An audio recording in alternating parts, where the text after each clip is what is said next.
เมื่อกี้นี่เห็นใน Facebook เนาะมีหลวงตาองค์หนึ่งแซ่บพึ่เพิ่งนก็มาไล่สดตัวเองตลอดแล้วก็นั่งให้อะนะ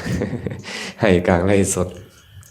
ไม่เคเพิ่นยชื่อว่าหลวงตาสินทรัพย์จรณธรรมโมคนบังเอิญเพิ่นว่าหลวงตาสิ้นคิดขอร้องใครเป็นมีมาคดีช่วยเหลือความเกี่ยวกับการบุกรุกป่าสงวนแห่งชาติของไทยพุ่นแหละจำไว้หลายๆคนก็ออกมาให้กำลังใจเพิ่นได้หลายๆคนก็ออกมาตำหนิเพิ่นว่าเฮ็ดบ่ถูกแนวนี้แนวนั้นเนาะก็เลยมีมหาปทเก้าองค์หนึ่งมหาปทเก้าเนาะออกมาวิจารณ์ใส่คำว่าวิจารณ์ก็คือมาสี่เนี่ยเหตุผลแย้งเรื่องราวต่างๆนั่นแหละที่เพิ่นเว้าออกมาเพิ่นก็เลยไปเว้าพาดพิงถึงหลวงตาองค์นี้โอ้มันเป็นข่าวดังของไทยเนาะคนไทยบ่คือคนลาวเด้เนาะ เขาก็เอาไปลงข่าวยังไงเลยก็มีหมอหนึ่งหมอนี่ก็สิเป็นเน็ตไอดอลของไทยนี่แหละนะเอามาลงข่าวเพื่อกันด่าแหลกเลยคือกัน นัตถิวิชชาสมังมิตตังแปลว่า มิตรอื่นจะเสมอเหมือนกับวิชชาความรู้บ่มีนะจะพยาธิสโมริปุศัตรูอื่นจะเสมอเหมือนกับพญาติของตนบ่มีนะจะอัตตะสมังเปมังความฮักอื่นจะเสมอเหมือนกับความฮักตนก็บ่มีนะจะกัมมะสมังพลังกำลังอื่นใดในโลกนี้ที่จะเสมอเหมือนกำลังของกรรมก็บ่มีเช่นเดียวกันจื่อเนาะบัดนี้เนาะจื่อเทอละตัวกันเด้อมิตรอื่นเสมอเหมือนกับความรู้วิชาบ่มีศัตรูอื่นจะเสมอเหมือนกับพญาติโรคาของตนบ่มีความฮักอื่นจะเสมอเหมือนกับความฮักตนก็บ่มีและกำลังอันอื่นจะเสมอเหมือนกับกำลังของกรรมบ่มีเป็นหยังเพิ่นจึงบอกว่ามิตรอื่นเสมอเหมือนกับความรู้บ่มีเป็นหยังจึงว่าแบบนั้นถึงเขาจะมีมิตรดีมีสหายดีปานใดก็ตามแต่ด้วยความที่ตัวเองเป็นคนโง่เขลาเบาปัญญาประโยชน์ก็เกิดขึ้นน้อยแม่นบ่บางคนมีมิตรเต็มบ้านเต็มเมืองมีสหายเต็มบ้านเต็มเมืองแต่ตัวเองบ่มีวิชาความรู้อิหยังบ่รู้ว่าบุญคุณโทษบ่รู้ว่าอันใดเป็นเหตุเป็นผลบ่รู้ว่าอันใดชอบอันใดบ่ชอบเมื่อตัวเองบ่มีวิชาความรู้เฮ็ดถูกบ่ล่ะเฮ็ดสิ่งที่เป็นประโยชน์ถูกบ่ยากแม่นบ่ยากที่จะเฮ็ดถูกเนาะเมื่อเฮ็ดบ่ถูกเข้าใจบ่ถูกสิ่งที่ควรเฮ็ดกลับบ่เฮ็ดสิ่งที่บ่ควรเฮ็ดกลับไปเฮ็ดเช่นเดียวกันคนเฮ็ดผิดกับสรรเสริญคนเฮ็ดถูกกับตำหนิติเตียนพระพุทธเจ้าตรัสไว้แบบนี้เด้บุคคลผู้ประกอบด้วยธรรม4ประการนี้ยอมถูกนำไปทิ่มไว้แล้วในนรกยอมตกนรกเหมือนถูกนำไปทิ่มไว้4ประการมีหยังแหน่เพิ่นบอกว่าบุคคลบ่พินิจบ่พิจารณาบ่ใส่ใจให้แยบคายตำหนิคนที่ควรสรรเสริญบ่พิจารณาบ่ใส่ใจให้แยบคายสรรเสริญคนที่ควรตำหนิบ่พินิจพิจารณาบ่ใส่ใจให้แยบคายปลูกความเลื่อมใสในฐานะที่บ่ควรเลื่อมใสบ่พินิจพิจารณาบ่ใส่ใจให้แยบคายบ่ปลูกความเลื่อมใสในที่ที่ควรเลื่อมใสในบุคคลที่ควรเลื่อมใสบุคคลผู้ประกอบด้วยธรรม4ประการนี้ย่อมตกนรกเพิ่นว่าเหมือนถูกนำไปทิ่มไว้ผู้ที่ควรสรรเสริญเฮากลับไปตำหนิผู้ที่ควรตำหนิเฮากลับไปสรรเสริญผู้ที่ควรเลื่อมใสเฮากลับบ่เฮ็ดความเลื่อมใสให้เกิดขึ้นผู้ที่บ่ควรเลื่อมใสเฮากลับไปเฮ็ดความเลื่อมใสให้เกิดขึ้นมันก็วิบัติแบบนี้เนาะบางคนเป็นคนบ่ดี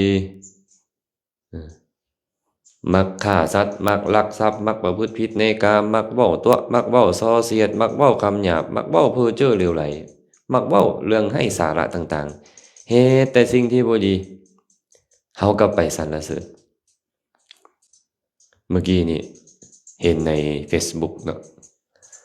มีหลวงตาองค์หนึ่งเพิ่นก็มาไล่สดแล้วก็นั่งให้อะนะ ให้กลางไล่สดเพิ่นชื่อว่าหลวงตาสินทรัพย์จรณธรรมโมคนบังเอิญเพิ่นว่าหลวงตาสิ้นคิดเพิ่นบอกว่าอยู่กับลม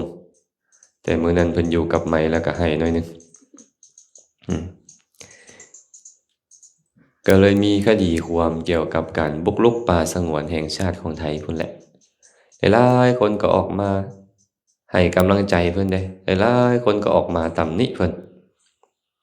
ว่าเฮ็ดบ่ถูกแนวนี้แนวนั้นเนาะก็เลยมีมหาปทเก้าองค์หนึ่งมหาปทเก้าเนาะออกมาวิจารณ์ใส่คำว่าวิจารณ์ก็คือมาสี่เนี่ยเหตุผลแย้งเรื่องราวต่างๆนั่นแหละที่เพิ่นเว้าออกมาเพิ่นก็เลยไปเว้าพาดพิงถึงหลวงตาองค์นี้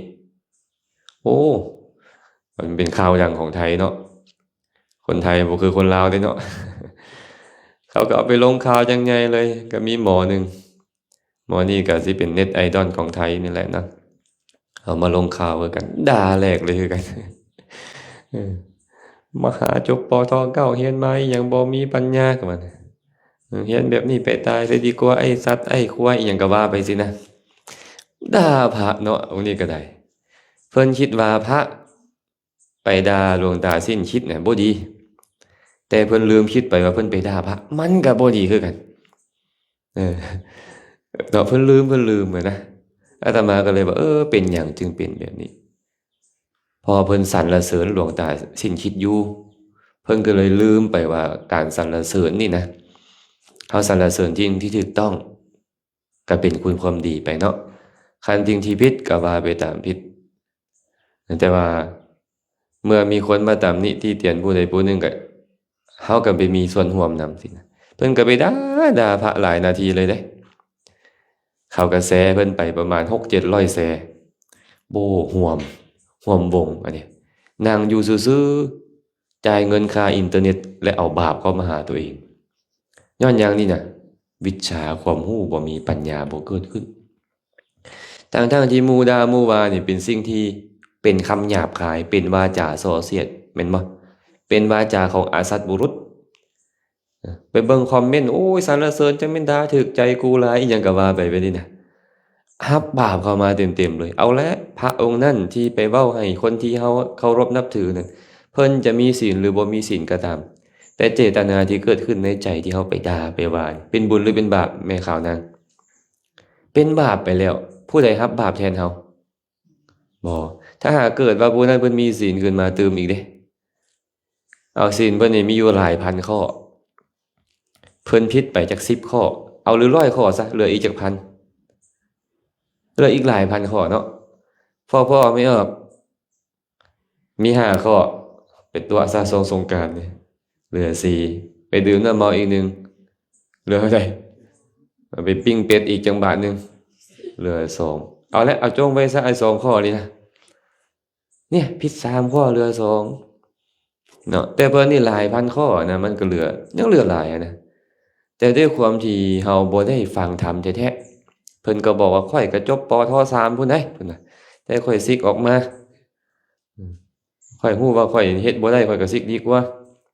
อันพวกเจ้าจบปท9บ่มีปัญญาไปนั่นก็เซาซะซิกออกมาเป็นอันนี้นั่นซะก็ด่าเสียหายไปแต่เฮานี่บ่ได้ไปเข้าข้างไผดอกเฮานี่นะแต่เฮาไปฟังบ่แล้วเวลาปัญญามันบ่เกิดขึ้นความรู้มันบ่เกิดขึ้นนี่นะมันก็สามารถเฮ็ดได้ทุกอย่างหั่นน่ะเนาะสรรเสริญคนที่บ่ควรสรรเสริญตำหนิคนที่ควรสรรเสริญสรรเสริญคนที่ควรตำหนิเห็นบ่ที่ควรสรรเสริญนั่นการด่าการว่ากันเนาะมันบ่ควรสรรเสริญเลยแม่นบ่แต่เฮาก็ไปสรรเสริญแชร์แล้วแชร์อีกคอมเมนต์สนับสนุนแล้วสนับสนุนอีกอันนี้เอิ้นว่าเอาความชั่วของคนอื่นมาเป็นความชั่วของตนเอาบาปของคนอื่นมาเป็นบาปของตนบ่เหมาะบ่สมบ่ควรสำหรับพุทธศาสนิกชนคือพวกเขาคือกันเด้อแม่ขาวแม่ชีคือกันเด้อบ่แม่นไปเห็นเขาแล้วสิไปนำคอมเมนต์ตามเขาสิไปแชร์ตามเขาบ่ได้เด้บ่ให้เฮ็ดเด้อถึงจะมีแบบใดก็อย่าคันเพิ่นแสดงธรรมแชร์ธรรมะดีบ่เป็นหยัง อันไปด่ากันแล้วไปแซ่นี่บ่ควรพวกเขาบ่เฮ็ดจังซั่นแต่ก็ยอมรับตามความเป็นจริงให้ได้ว่า เมื่อวิชาความรู้มันบ่เกิดขึ้น คนเราจะเฮ็ดให้ถูกต้องมันยากบางเทื่อคิดว่าตัวเองเฮ็ดด้วยปัญญาแต่ความจริงแล้วเฮ็ดด้วยความโง่เขลาก็มีคือแนวนี้แหละเนาะมีโทษบ่นี่วิชาความรู้บ่เกิดขึ้นน่ะบางครั้งไปเฮ็ดจังไดล่ะไปด่าว่าไปตำหนิติเตียนพระอริยเจ้าอย่างเช่นพระโกกาลิกะแม่นบ่ไปตำหนิภาษาลีบุตรพระโมคคัลลานะสุดท้ายก็ลงนรกเป็นหยังคือไปตำหนิล่ะแม่เอาคันวิชาความรู้ปัญญามันบ่เกิดขึ้นอวิชชาความโง่เขลามันครอบงำจิตใจมันครอบงำจิตใจบ่แม่นแต่ตัวเองเด้นะพระเทวทัตคือกันเด้บ่แม่นแต่ตัวเองเด้ไปทำให้พระพุทธเจ้านะลากหมู่มากไปนำบัดนี้ไม่ออกเอ้ยลากตระกูลอุปถากไปนำลากผู้นี้ผู้นั้นไปนำเฮ็ดให้หมู่ได้รับทุกข์นำเกิดจากคนเดียวเบิ่งแม่เข้าเพื่อกันได้ต้องใส่ใจให้ดีพิจารณาให้แยบคายจะเว้าจะว่าโดยเฉพาะสังคมโซเชียลนี่เนาะจะไปแชร์จะไปคอมเมนต์อันใดอันหนึ่งเนี่ยต้องตระหนักให้ดีว่าเบิ่งใจเฮาก่อนตอนนี้ใจค่อยประกอบด้วยโทสะบ่คันยังประกอบด้วยโทสะนี่อย่าฟ้าวไปแชร์ไปคอมเมนต์อีหยังอันสิไปคอมเมนต์ก็ให้แนวดีๆเตือนจิตสะกิดใจอีหยังก็จังค่อยว่าอันนี้อื่นเราบ่เฮ็ดวิชาความรู้มันบ่เกิดขึ้นมันก็เป็นแบบนี้แหละฆ่าแม่ได้บ่ฆ่าพ่อก็ได้แม่นบ่ตำหนิติเตียนพระอริยเจ้าก็ได้ความเห็นผิดก็ครอบงำจิตใจอีกต่างหากพระพุทธเจ้าเลยบอกว่าภิกขุทั้งหลายเฮาได้เห็นบุคคลบางคนในโลกนี้ประกอบกายทุจริตวจีทุจริตมโนทุจริตเป็นผู้มักตำหนิติเตียนพระอริยเจ้ามีความเห็นผิดและยึดถือในกรรมอันเกิดขึ้นจากความเห็นผิดนั้นพร้อมหลังจากแตกกายและทำลายแล้วย่อมเข้าถึงอบายทุกขติวินิบาตนรกภิกขุทั้งหลายสิ่งที่เฮาเว้ามานี้เฮาบ่ได้รับรู้มาจากคนอื่นแล้วมาเว้าแท้ที่จริงแล้วเฮาได้เห็นเองรับรู้มาเองกระจ่างแจ้งเองจึงนำมากล่าวแบบนี้ประกอบกายทุจริตวจีทุจริตมโนทุจริตมักตำหนิติเตียนพระอริยเจ้ามีความเห็นผิดยึดถือการกระทำกรรมชั่วอันเกิดขึ้นจากความเห็นผิดนั่นพร้อมตายและตกนรกแน่นอนพระพุทธเจ้าว่าแบบนี้เลยวิชาความรู้มันบ่เกิดขึ้นนี่โอ้ตายเนาะมีหมู่หลายกะยาได้นี่สมมุติแม่นางนี่มีหมู่อยู่1,000 คนแม่นางโพสต์ด่าคนจากคนหนึ่งและมีคนไปแชร์อีก 1,000 มิตรซอยแชร์แบบนี้ดีบ่มีมิตรหลายได้ดีบ่แบบเนี้ยบ่มีการห้ามปรามเลยแม่นางบ่เหมาะบ่สมบ่ควรได้โพสต์ลงแบบนี้ด่าเขาแบบนี้ตำหนิติเตียนแบบนี้กระทำแบบนี้สมมุติน่ะเนาะอันนั้นเอิ้นว่ามิตรบ่เอิ้นว่ามิตรเนาะเป็นมิตรที่บ่แม่นมิตรอันนี้นะฮักแพงเฮาอยู่แต่ว่าวิชาความรู้เขาก็บ่เกิดขึ้นคือกันมันก็เลยไปในทางเดียวกันเลยฉะนั้นในคาถานี้เพิ่นก็เลยบอกว่านัตถิวิชชาสมังมิตตังมิตรใดๆจะเสมอเหมือนกับวิชาความรู้บ่มีวิชาความรู้ทางนั้นพาคนไปสู่สุคติไปสู่โลกสวรรค์บรรลุมรรคผลนิพพานมิตรหลายๆคนบางเทื่อก็ดึงเฮาลงต่ำซ้ำก็มีเห็นบ่ดึงเฮาลงต่ำซ้ำก็มี